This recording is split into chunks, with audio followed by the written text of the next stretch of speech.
Rex Jones, reporting for Infowars.com.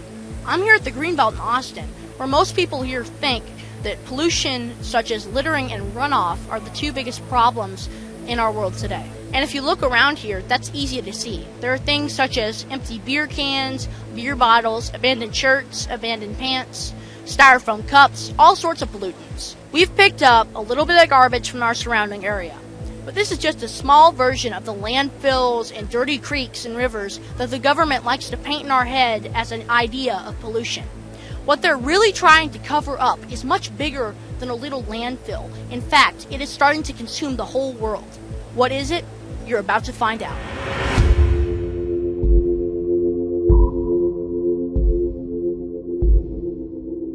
We've talked about garbage on the ground. But what about the garbage in our rivers and streams?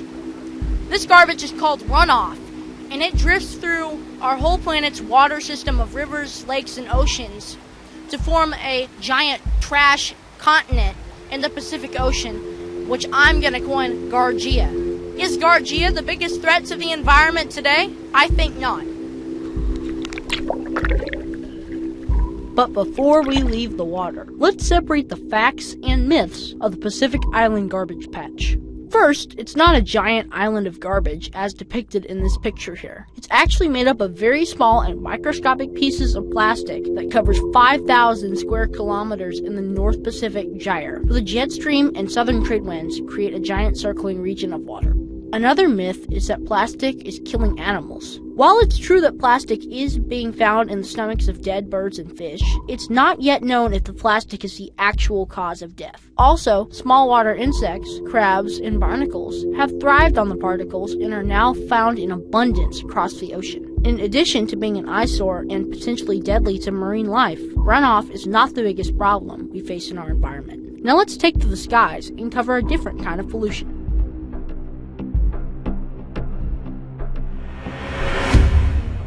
Air pollution has been with us since humans first learned how to harness fire. In 1952, pollutants from factories and home fireplaces mixed with air condensation killed at least 4,000 people in London over the course of several days. A few years earlier, in 1948, severe industrial air pollution created a deadly smog that asphyxiated 20 people in Donora, Pennsylvania, and made 7,000 more sick.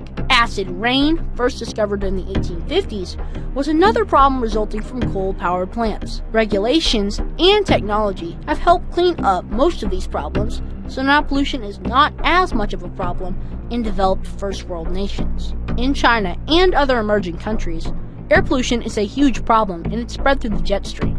Mercury, black carbon, dust, and ozone are just a few of the pollutants that are carried by the jet stream over the Pacific Ocean and are being dumped in the United States. Currently, China is building up to 4 dirty coal-burning power plants a month and consumes over 4 times the coal than the United States. Obama led EPA regulations that will shutter most of our coal-burning plants by 2030, so you can look forward to the higher power prices and breathing the dirty air produced by China.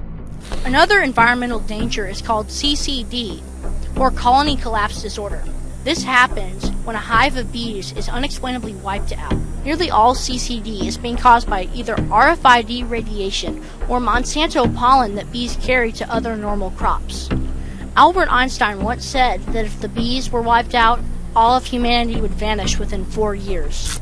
Recently, Harvard researchers linked pesticide use, specifically neonicotinoid insecticides, act as nerve poisons and mimic the effects of nicotine as a major cause of colony collapse disorder. Over the last 6 years, American beekeepers have lost 30% of their hives each winter on average. And as companies like Monsanto keep producing neonicotinoid insecticides, future colony collapses are guaranteed. Now let's look at an unseen pollutant, nuclear radiation. We don't know what the exact full fallout from the nuclear bomb testing and leaks from nuclear power plants are.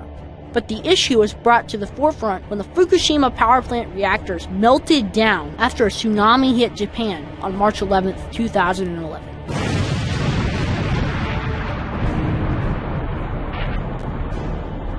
Since that time, countless gallons of radioactive cooling water has poured into the Pacific Ocean. Radiation spikes have been found along West Coast beaches, and there are more and more reports about massive sea life die-offs and dead zones being created in the ocean. You can't see the radiation, but the effects and the rise of cancers and birth defects in Japan is a direct result. It's disasters like Fukushima, Chernobyl, and 3 Mile Island, or a full-scale nuclear war that could potentially end all life on Earth. But it is not the biggest threat to our environment. Now that we've covered litter, runoff, CCD, particulates coming in through the jet stream, and nuclear radiation coming from places like Fukushima, I'm about to tell you what I consider the biggest threat to humanity is: GMOs. The real danger is not what is seen, but what is unseen. Not only have GMOs been linked to numerous health problems, but the pollen blow-off from Monsanto farms to other normal farms is causing unseen and unprecedented mutation within the normal biosphere. Everything that we've talked about before this, we knew the dangers and we knew how to deal with it. But with GMO crops, the answer still remains a mystery, because we don't know what's going to happen within these mutations after 3 or 4 generations have passed. Here's our friend Jeffrey Smith to talk about GMOs and their dangers. Of all of the toxins that are released into the environment, GMOs are of a special class. You see, with genetic engineering, you have pollution of the gene pool. It's a self-propagating genetic pollution. The genes that we released in this generation already can outlast nuclear waste. They can go on forever. We have no technology to fully clean up this type of pollution. Certainly we can reduce it dramatically, but until we have some technique to identify GMOs at a distance, we are stuck with GMOs possibly forever. Imagine being hired by a company that says, we have a little problem, we'd like you to organize the recall of our salmon from the ocean. There's a company that wants to introduce genetically modified mosquitoes. Imagine trying to do a recall there. GM pollen has already contaminated the indigenous corn varieties of Mexico, and we have no technology to clean that up. What we've done is irreversible damage, and this is something that is highly irresponsible, unconscionable. And it was done over the objections of scientists, over the objections of science, a collusion between government and industry. There are 2 main reasons why people genetically modify foods. They either drink poison or produce poison. The poison drinkers are called herbicide tolerant. Most popular variety is Roundup Ready. Let me explain. Monsanto's scientists found bacteria growing in a chemical waste dump near their factory, surviving in the presence of their herbicide called Roundup. So they had the brilliant idea, let's put it in the food supply. So they took the gene from the bacterium that allowed it to survive applications of Roundup and put it into soybean, corn, cotton, canola, etc. So now you can spray the field with Roundup and it kills all of the other plant biodiversity in the field, but not the Roundup Ready soy and Roundup Ready corn. The other variety of genetically modified crops produces a poison. They take a gene from a soil bacterium that produces a natural insecticide and put it into the DNA of the plant. So every single cell of every single plant in millions of acres has its own little spray bottle that can kill an insect by destroying its digestive system. What these changes mean is that the plant might produce more allergens, more toxins, more anti-nutrients, more carcinogens, or even less of these. We don't know. It's a genetic roulette. In fact, the process of approval of these GM crops do not evaluate these type of changes. In Monsanto's own studies, which they conveniently left out of their published paper, which we were covered later, they found that in cooked GM soy there was as much as 7 times more of a known allergen called trypsin inhibitor, and about a doubling of an anti-nutrient called soy lectin, which blocks the absorption of certain nutrients. In genetically modified corn, a gene which is normally switched off was switched on to produce an allergen, and other proteins were truncated or changed in shape, which can change a harmless protein into a potentially deadly one. In fact, when they looked at that corn variety, they found 43 different proteins that had significantly changed their levels of expression because of the genetic insertion. So these could be called wreaking havoc with our health or the environment, but no one has evaluated them. Genetically modified foods and crops are one of the most dangerous health and environmental catastrophes we're facing, and yet very few people know about it. Now you know why we here at InfoWars believe that GMOs are the biggest threat to our planet today. We know the true dangers of a cigarette butt left lying out unattended in a field. But do we really know the dangers of GMOs? And can we trust our government to tell us? I'm Rex Jones, reporting for InfoWars.com.